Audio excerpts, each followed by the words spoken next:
and basically you remove them in two fundamental different ways. In here we just made the strategy in order to remove something like this is very different from a superficial mole.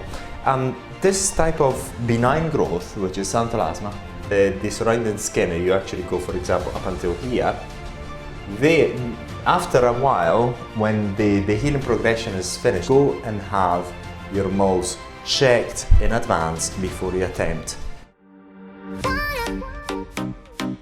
In this video, we're going to talk about the different types of moles that you can remove with the Areton product, and you can remove with other products as well. Basically, we're going to focus mainly on the two types of moles that we always need to deal with. Because there are type of moles that are rooted inside the skin, and other types of moles that are more superficial. And basically, you remove them in two fundamental different ways. In here, we just made a very bad representation of the skin. We've got the epidermis, the dermis. This red line is the demarcation between the epidermis and the dermis.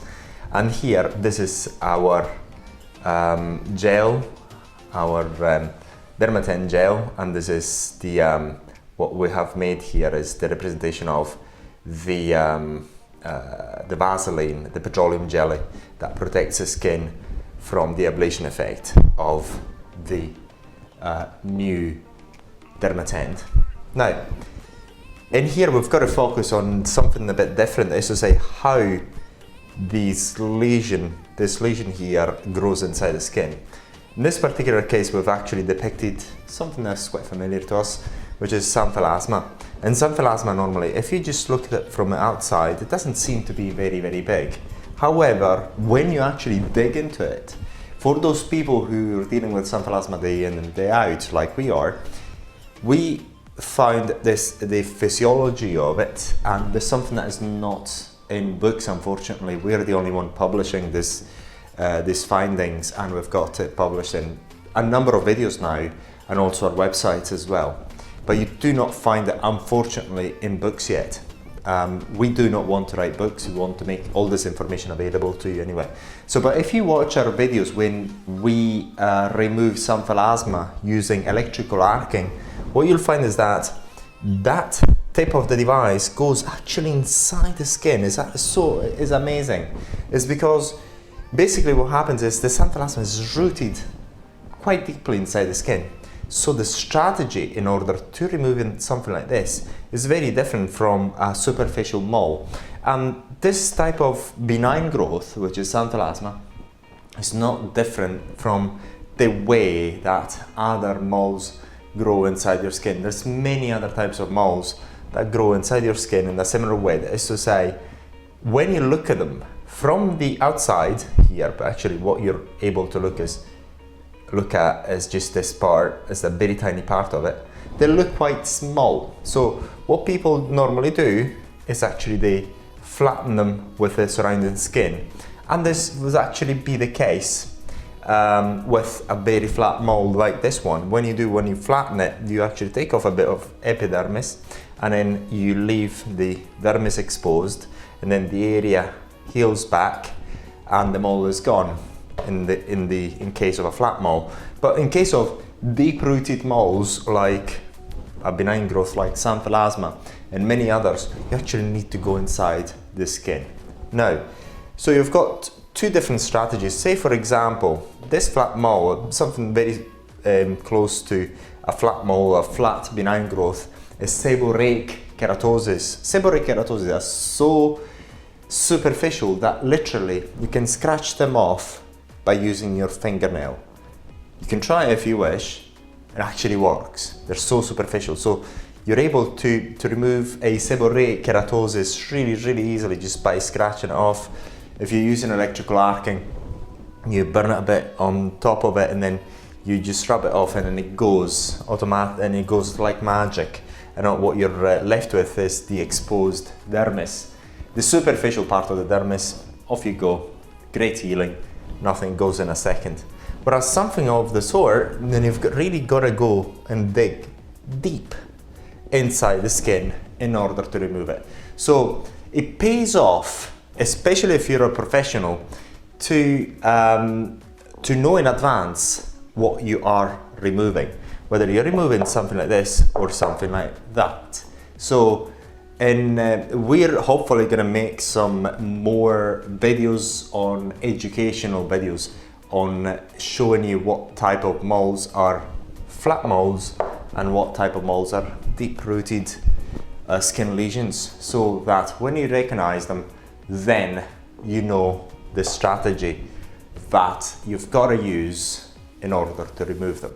So if you're actually removing something of the sort, what you have to do is just burn it from the top, and remember, if you just flatten it with the surrounding skin, and you actually go, for example, up until here, after a while, when the healing progression is finished, the same mole back where it was, and you've got to repeat the process a number of times up until the mole is gone, or that benign growth is gone.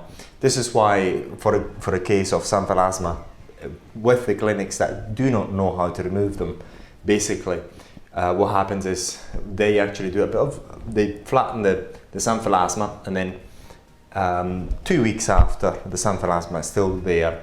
Is smaller, looks smaller, but it's still there.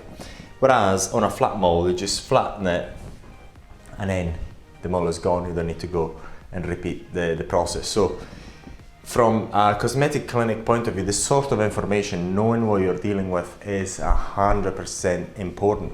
But if you're at home and you want to remove a skin lesion that is benign, make sure that whatever you're removing is benign.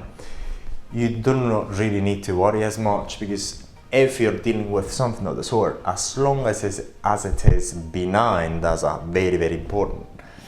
Then what you can do, you can try and remove it as many times as you want, and every time you actually try and remove it, normally that skin lesion becomes smaller and smaller and smaller. And therefore you have only got to be patient. One of the examples is not only xanthelasma, it's also, what do you call it, the syringoma. Syringoma are just this type of lesion, again, that actually are rooted inside the skin. So you have to try a number of times with the Dermatend or other products or other devices in order to remove them, because you've got to really go inside the skin. Whereas with something flat like a seborrheic keratosis, you just apply it once and then that's it. You don't have to do much else. I mean, these are very, very easily removed. So when it comes with the Dermatend, when you're dealing with something of the sort, ideally what you want to do is just leave the Dermatend product to be there soaking for at least 1 or 2 hours. So the vitamin A gets inside the mole up until its base, and then the peeling effect, the skin regeneration effect, has the mole to detach itself from its base, and hopefully you've removed it within 1 session only.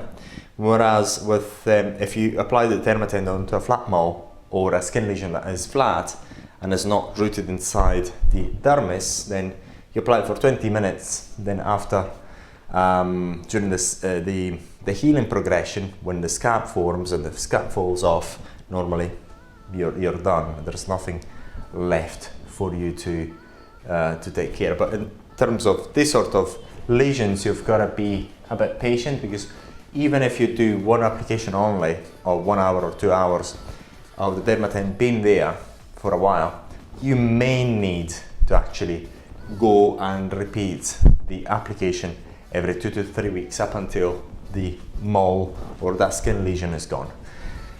But one of the most important thing is, whatever you do, make sure that whatever you're removing is benign.